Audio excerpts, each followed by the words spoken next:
kanyang pang-ienganyo, 1 milyong pisong credit limit. Ang kanyang estilo, ilalantad sa report na ito.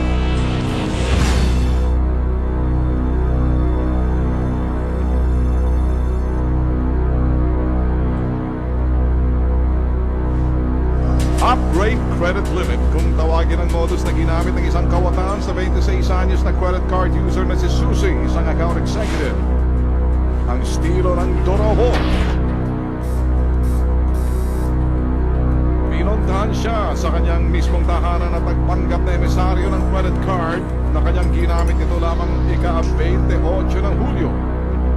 May pumunta po kasi sa bahay namin, taga-bank po siya. Sabi po niya, eligible daw po ako na para mapataas yung credit limit ko sa credit card. May letter pa nga po siya, naka-address sa akin. 1 million po. Siyempre ako po, tao lang, naniwala naman po ako na overwhelm ako.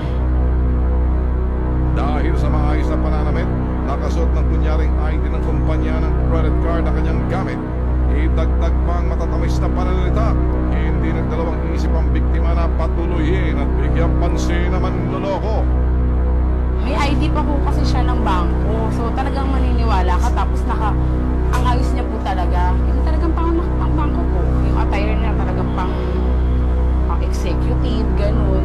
Tapos pag kinakausap ka po niya, parang talagang nadadala ka sa kanya kasi maboka po siya. Dito na sinimula ng kawatan ang kanyang malahipnotismong estilo. Ibinigay ang sulat na umano'y aprobadong 1 milyong pisong credit limit. Kapalit nito ang pagkuha ng kanyang credit card. Ang pangako, sa loob ng 3 araw, ipapadala ang bagong credit card na may bagong aprobadong credit limit. Laking panlulumo ni Susie nang walang dumating na bagong credit card sa kanya matapos ang takdang araw. Nang dumating naman ang kanyang credit card bill, nalula siya sa halagang nagastos ng kawatan gamit ang kanyang credit card. Ang kanyang babayaran umabot ng 80,000. Huli na nang mapansin ni Susie na kaduda-duda ang papel na pinadala ko sa kanya. Bukod sa manipis na papel na gamit, mali rin ang logo ng kumpanya ng credit card. Pati ang pangalan ng opisyal ng bangko na nakapirma rito, peke.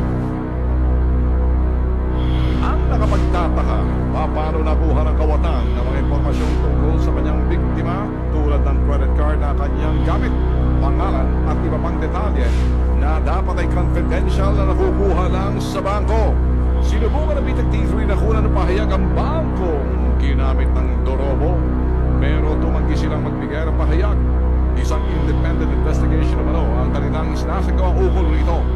Ang naging karanasan ni Susie magsisilbi sana ng paraala ng Detective sa publiko. Hawang naging too good to be true.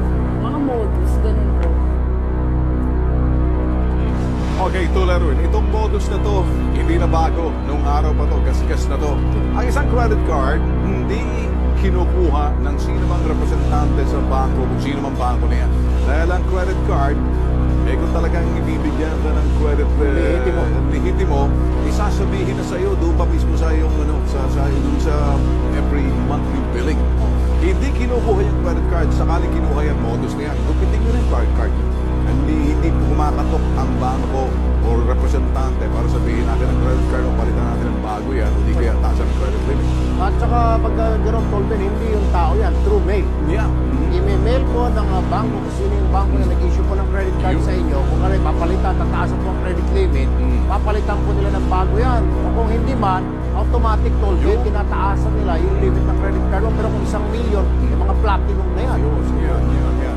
At the same time, so isang huling tip na to, kapag ang sino mang kakatok sa inyong bahay at sasabihin palit ng inyong credit card bago, hindi totoo yan, tagyakan nyo palabas yung representante niya dahil modus na yan.